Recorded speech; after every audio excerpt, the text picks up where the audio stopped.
Eighth grade boys, number 14, City Champions.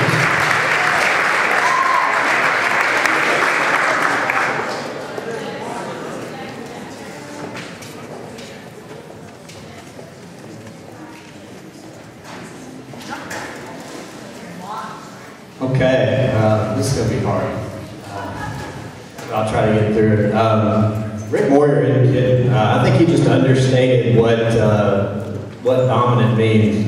We showed up at that game like a lot of you all did to watch that really good girls basketball team play. Tony and I were joking about the fact that there were some St. Michael's kids that were getting themselves painted up for the game, and by the time they came out, I think it was 3 minutes into the game and it was over. So they walked out, looked at the scoreboard, and kind of lost their mojo. So pretty good job there by the girls. Never seen so many threes not touch rim. Unbelievable. I'll talk about the team here in a little bit, but first of all, like everybody else, we just have a fantastic group of parents, and that comes from being in a fantastic parish. You guys are such great people, and what you all have done for Patrick, and we'll get into that in a minute too, just awesome. So thank you so much for being the people you are. It makes our job so much easier, and so much fun to do. Couldn't have two better assistant coaches, Tony Cooper and Dennis Blanco.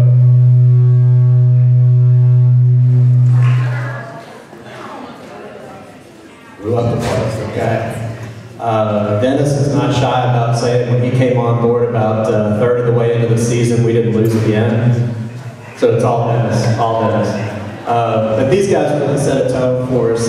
Tony's the personality of this basketball team. You know, the kids all have so much fun messing around with him, and he keeps everything loose. Or him walking into a tournament game a little bit late because he had class. He came running across the court, and all of a sudden all the smiles were on, everybody loosened up, and we went on to win that game easily. So pretty awesome. And Dennis is the guy, whenever I put something new in and I'm not sure about whether it's going to work out or not, I can tell pretty quickly he's going this way or he's going this way. So he's my X's and O's guy, so great job. Thank you guys. Also had a lot of fun coaching with my father-in-law this year. To be a part of his team and see things from the girls' side is really awesome. So it's been a special season for me. And then finally for my wife, who had to be a coach's daughter and a coach's wife this year, Susan Mears-Saint, great job. Okay, on to the team. 16-4 overall, 6-2 in league play. We've been picking on St. Albert today. We played St. Albert 4 times in the same season. Nobody should have to do that. And we beat them 3 times, the ones that mattered the most. Won our last 8 games with no losses in January and February, which never dreamt that would be possible, but these guys got it done. And then finally the championship game, and I'll speak to that as we go through the individual players. To be down 21-9 with 9 minutes to go against a pretty tough St. Albert team, and to look at those kids and see the determination in their faces, it was just a culmination of what Chris Renner had talked about today. I had emailed our parents after the game talking about these guys being a great representation of faith and family. They always had faith they were going to win. They always had faith they were going to do things the right way. And they were a family the whole season, and they played that game like a family, and I couldn't be more proud of them.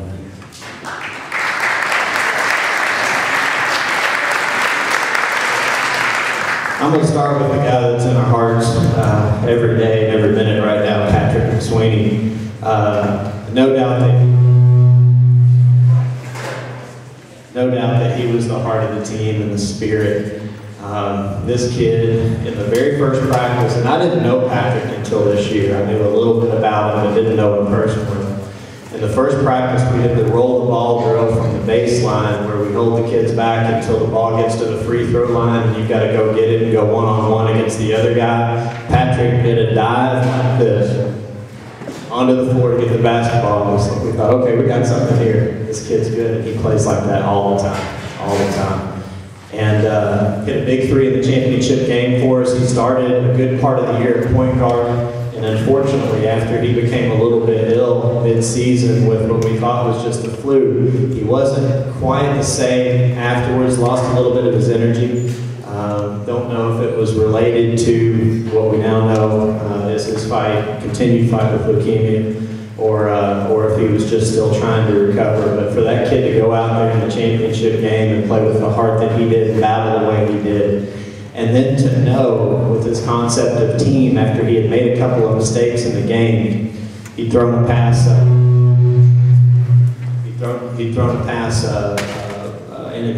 inadvisable pass, pulled him aside while a kid was shooting free throws and said, "Hey Patrick, you know, we got to make sure we fake high and bounce pass low." He goes, "Okay, got it, coach." And he went out and made the same mistake on the next series, and I had to pull him out of the game. You know, most kids would be stomping off the court and throwing stuff. Instead, Patrick looked me square in the eye and he said, "You just told me, coach." And he sat down and he knew it was time for somebody else to play in the spot. And that's the way every one of these kids are built, every one of them. So Patrick, you can't be here, but I know that tape's going to get to you. So we think the world of you, son, and get better soon. And we got your trophy right up here.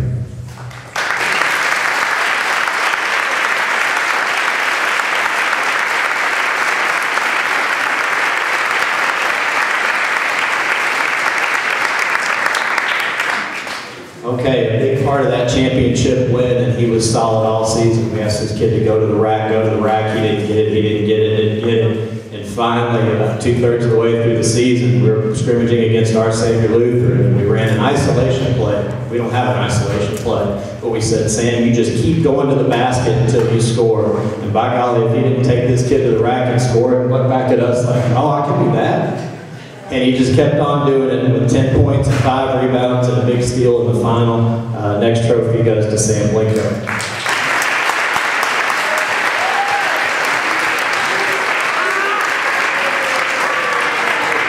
One of our 2 8th graders who proved to be a real team leader at the beginning of the season, he couldn't make a simple pass into the post without it being stolen. By the end of the season, he was one of our best distributors of the basketball. Hit 2 clutch threes in the season finale to ruin St. Albert's undefeated season.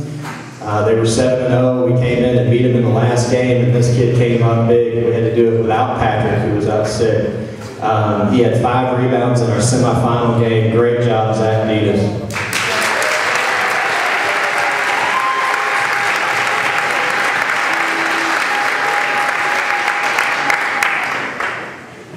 Strut it out, it's your last one.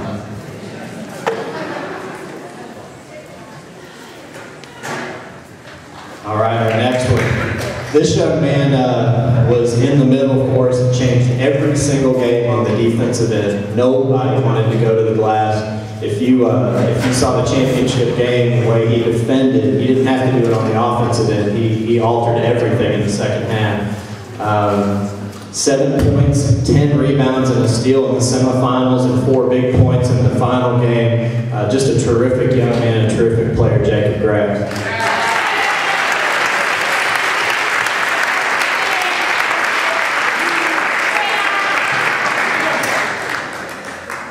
Another great distributor of the basketball. He got over needing to score and turned into a passer by the end of the season. That makes me especially proud because he's my son. Had 2 assists and 3 steals and 0 turnovers in that final. Connor Gilliland.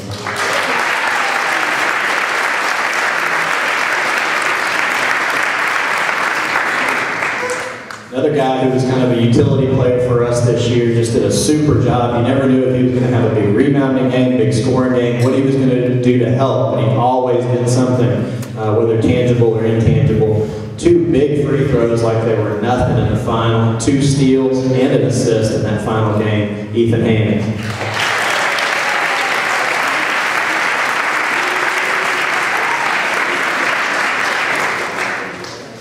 This fellow was mainly a coach all year. He dealt with everything, had injury, sickness, whatever it was that could keep him out of the game or practice, he dealt with it. But what was cool about this guy is he just kept on coming to practice, kept on coming to the games, contributed in any way that he could. And then in the semifinals, he busted out for a bucket and 2 rebounds, so he got on the board. Great job this year from Ryan Kitchen.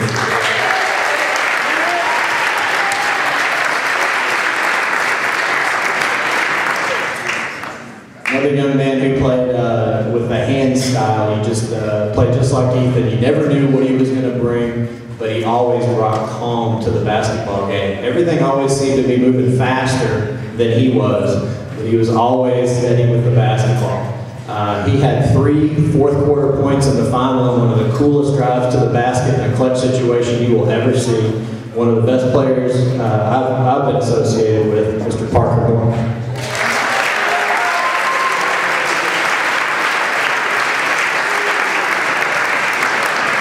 All right, 2 guys to go. Talked about the change in point guard. This young man started out the season really struggling to. Size is an issue at this level. You know, if we've got smaller point guards, which we always seem to, it's just hard to see the floor and do the things you need to do. And this young man figured it out. As the season went on, he started moving the ball to the side, making really good passes into the interior, and then started hitting big shots for us and was very judicious as to when he took those shots. And that showed up in the 2 threes that he had in the semifinal and a huge 3 when we were down 21-9 to get us back in the game and get us started. So the Herb and McSweeney 3s were clutch baskets. Christian Herb, come on up here.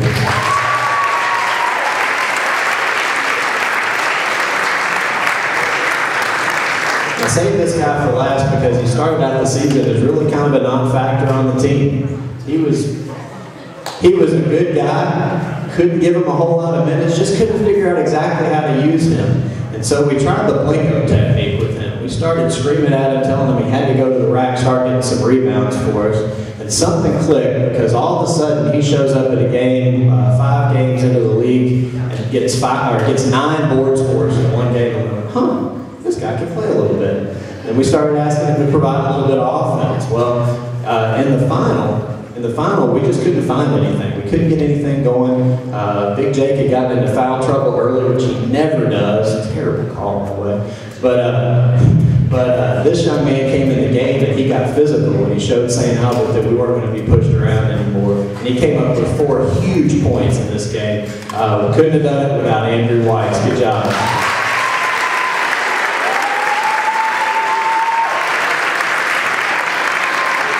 Thanks again for the opportunity to coach. Again, I want to thank Mike and Rick and Bob and Jean Samsel for all her work on the floor. Just a great group of people up here getting it done, and thanks for the opportunity to be a part of that. Congratulations, Derek. Congratulations, guys. Real quick.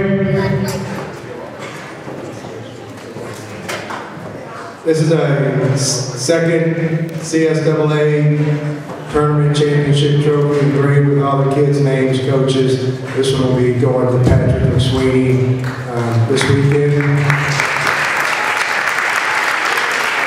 Anyone else that wants to sign the ball, I love it. I mean, names everywhere. Come on up and get it. We'll make sure we keep doing it, pass it around, make sure you get your name on it.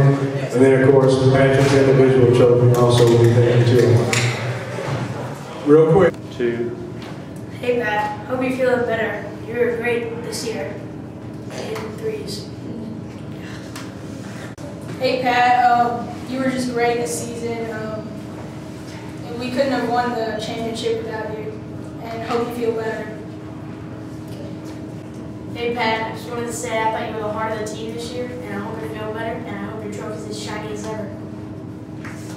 Hey, Pat. Hope you're feeling better and ready to get to playing basketball again next year at St. X for Ramiro.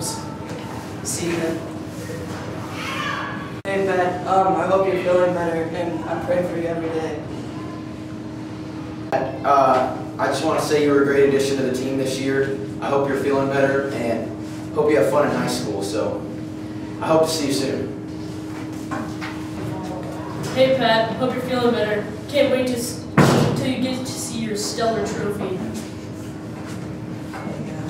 Hey Pat, hope you get to feel better soon. I'll come visit you and I'll pray for you every day, and hope you get to go out in the court someday and knock down 3s again. Hey Pat, just hope you're feeling better. Just want you to know we're praying for you every day. So, yeah.